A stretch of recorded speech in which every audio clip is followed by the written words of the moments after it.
मित्रांनो, corona virus संबंधी एक अत्यंत महत्त्वपूर्ण अपडेट आत्ताच आलेला आहे.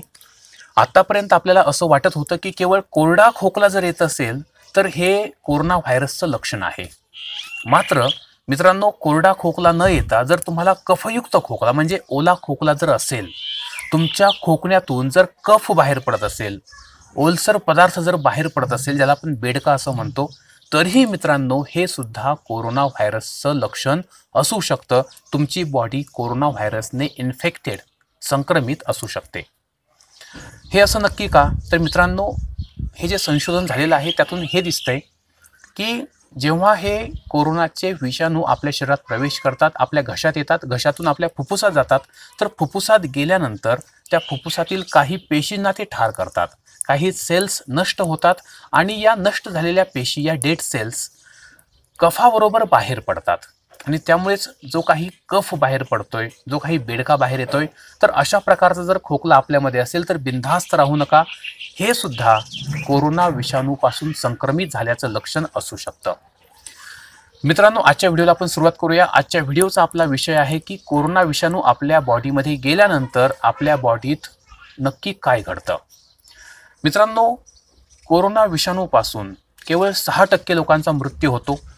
14% लोकांमध्ये गंभीर प्रकारची कॉम्प्लिकेशन्स निर्माण होतात आणि 80% लोक असे आहेत की जे कोरोना झाल्यानंतर सुद्धा अगदी ठणठणीत बरी होतात. 3 टाईप्स या ठिकाणी आहेत.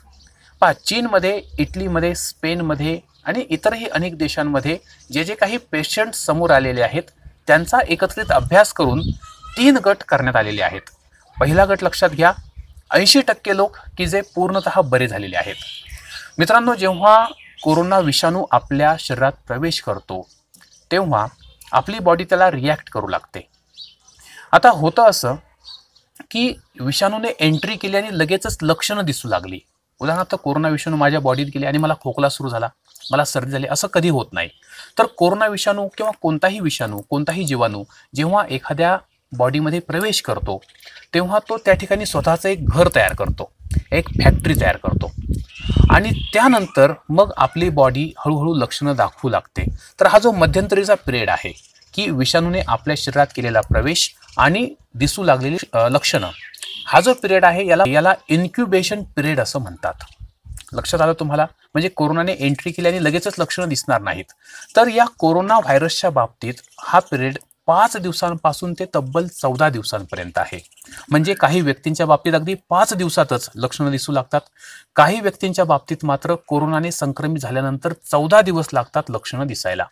तर काही व्यक्ती अशाही आहेत की ज्यांच्यामध्ये लक्षणच दिसत नाहीत, मात्र सरतेशेवटी त्यांचा सुद्धा मृत्यू होऊ शकतो.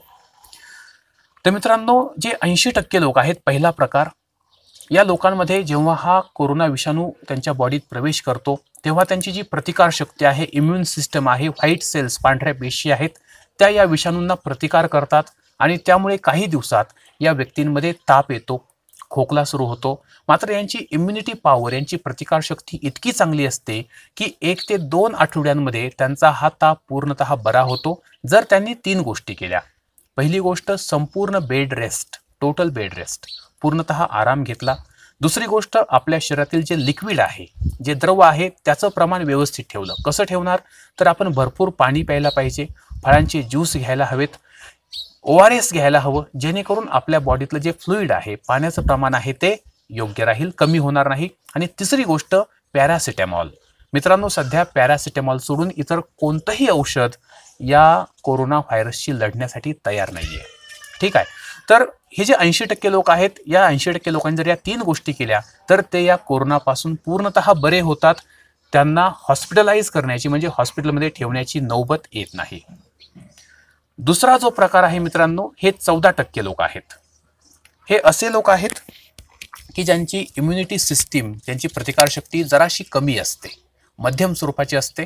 जेव्हा कोरोना व्हायरस त्यांच्या बॉडीमध्ये प्रवेश करतो तेव्हा त्यांची इम्युनिटी सिस्टीम जी आहे ती त्याला प्रचंड प्रतिकार करते. काही केमिकल्स सिक्रेट होतात, काही जी रसायन आहेत त्यांचं सिक्रेशन होतं, ती स्रावली जातात आणि त्यांचं प्रमाण इतकं वाढतं की या कोरोना विषाणूला प्रचंड प्रतिकार होतो. त्याचा परिणाम म्हणून आपली बॉडी प्रचंड तापते, म्हणजेच खूप ताप येतो. आणि असा हा प्रचंड ताप आला की मित्रांनो इन्फ्लेमेशन म्हणजे शरीरात सूज आलीच म्हणून समजा. आणि मग ही सूज मुख्यत्वे आपली जी फुफ्फुस आहेत त्या ठिकाणी ही सूज निर्माण होते आणि यालाच आपण निमोनिया असं म्हणतो.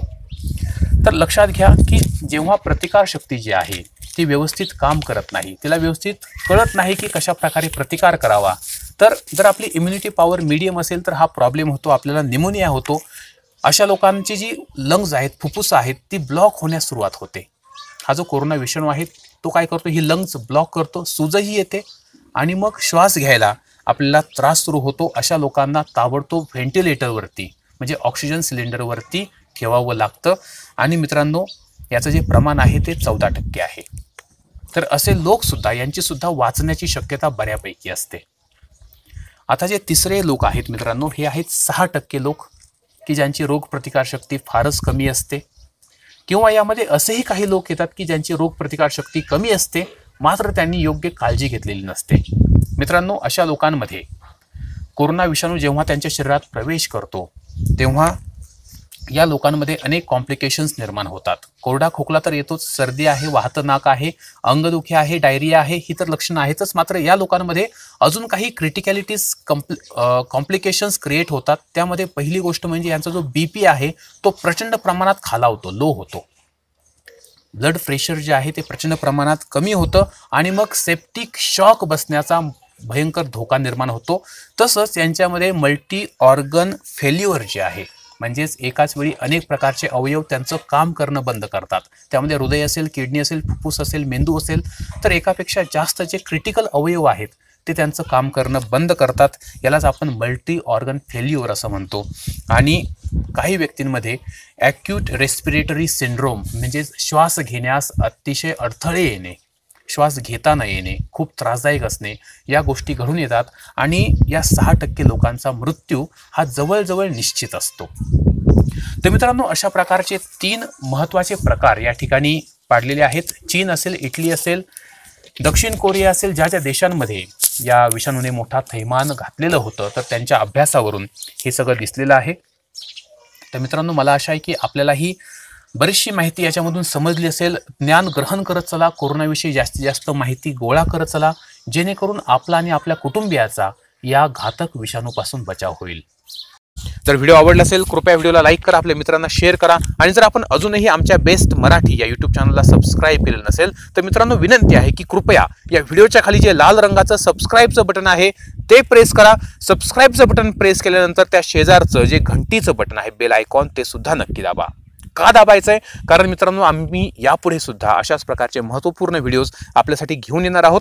जर तुम्ही घंटीचं बटन दाबलं तर 3 ऑप्शन्स येतील. सर्वात वरचा ऑप्शन ALL ऑल तो प्रेस करा म्हणजे एकही आमचा व्हिडिओ तुमच्यापासून मिस होणार नाही. याबरोबरच धन्यवाद.